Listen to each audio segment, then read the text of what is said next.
So here I've purchased this product. It's an OBD diagnostic tool. I purchased it from Car Telemetry. The tool is called DIAGmobile. I actually went to the website. I think it's cartelemetry.com, and they have a purchase option there. Basically, when you order it, they just ship you this product. It comes to your door. And did some testing on it just to see if it works and so on. I've already tested a lot of other products, and just wanted to see how it works. So as you see on the dash, I already have got a check engine light coming off, and I did it on purpose. I disconnected the map sensor from this vehicle. It's actually a very new vehicle, and just wanted to put it in and plug it and see how it works. What they say is that it's a remote diagnostic tool. That's how they introduce it. As you see, it's got a Bluetooth sign, a logo on it. So it says you should connect it with Bluetooth to your cell phone. Here I've got a BlackBerry phone. It's a Bolt 9000, and I did some work with it before, so I just want to show you that it does actually work. So normally it plugs into the port, the OBD port on the vehicle. From my car, it's underneath. It's actually interesting. When I plug it, I could get to drive with it. I thought it might cause some interference, but when I was driving, I have no problem. As you see, my leg has got a lot of free room there. It's meant to be, as they say, it's meant to be staying in a car, and you just should be driving with it as like a normal thing. So the check engine light I've got, as I say, is for the map sensor, and now we're gonna see. I first got my Bluetooth turned on, and I had to pair it originally, but I'm not gonna go through it. I'm sure everybody knows how to pair. So the software is called Car Mobile, and it's free on the web. You have to go with your cell phone, and once you go to the website, maybe I could just quickly show it here. So if I go to cartelemetry.com, takes a while to get there.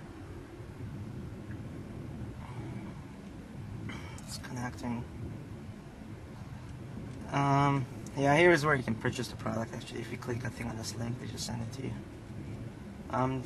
It's I think it was like 120 bucks, but they have it for like 100 now. If you go now, they have this yellow link. It's called software download link. If you press in there, but you have to be with your cell phone. If you press it on there, you can just get the software for free. You just install it right on your phone. I'm not gonna do that obviously because I've already got the software.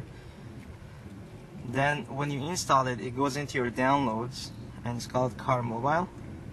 If you click in there, the device is already in there, and I see a red light on it. That means it's got power, it's connected, and so on.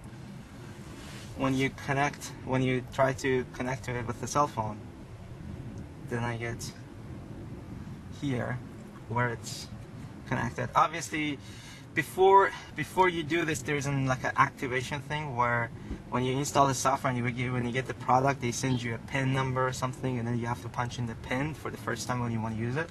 After you do it, it's all connected after that. You don't have to do it every time. It's just the first time you gotta connect it. So I've got a series of menus. I've got the live data, which basically shows you the sensors of basically. Let me just go there now.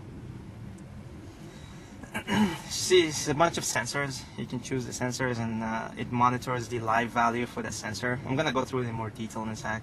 It's got a code reader option, all parameters, which is essentially live sensors plus a lot of tests that ECU performs. It tells you whether the tests are complete, if the test passed, and so on and so forth. ECU is a very complicated unit. It doesn't necessarily turn on the check engine light the first time an issue comes up. You have to sometimes drive with it. Sometimes you got to turn on and off the engine a few times until it comes out. But as you see, my check engine light is on because I did the cycles and I got the check engine coming up already. Fuel economy is like a trip computer. It shows you like the instantaneous fuel usage and averages.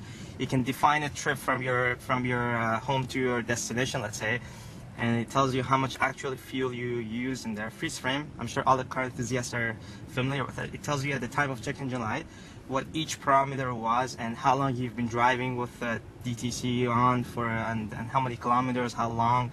Obviously depends on what vehicle and so on you're driving. Units and language is just the setup parameters for the program, colors, shapes, and so on and so forth. An open log is if you save any graphs during your trip, at the end you can always go back to the open log and it shows you the graphs that you've already saved. Starting with the live data, let's say first I'll show you quickly like an engine RPM. If I select engine RPM and I go to OK, it's got different view options, but for this one I think it's interesting to see like the gauge. So right now, if I want to compare to the actual dash, see.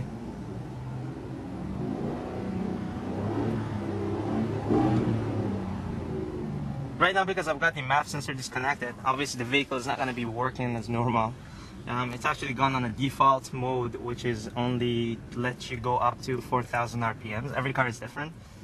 But as you see, if I gas it, you can see the gauge is changing.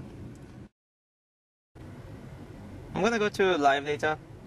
As you see, I've already selected the engine RPM. I'm going to choose a couple of other sensors like coolant temperature, the map sensor, and just to see mass airflow, which I've already disconnected. If I go to OK, it goes to the default settings, which is the engine RPM at 605, and then the gauge view. But I want to actually see the table view.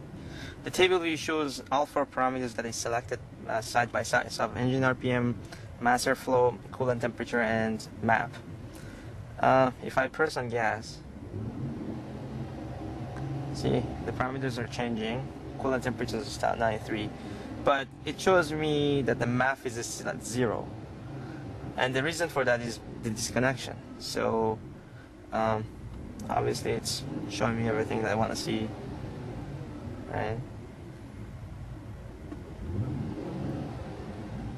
Yeah, good enough. Going back now. Because again the map sensor is disconnected, I should see a code now. So if I go to code reader, well, now this is my interesting part. It shows me the mill is on, which is a check engine light, and it tells me that there's two codes. Two are active, which are the codes that cause the check engine light to go on, and two are pending.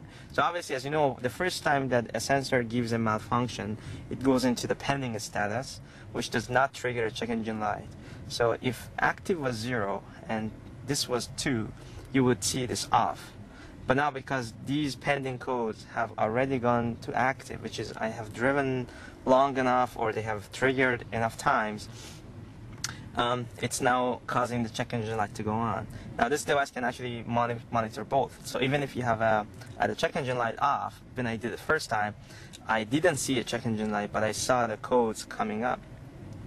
Now, if I go to menu, I have these whatever options. I want to go to definitions first. So it shows me the two active and the two pending, but obviously they're copies because my active codes are the same as my pending codes.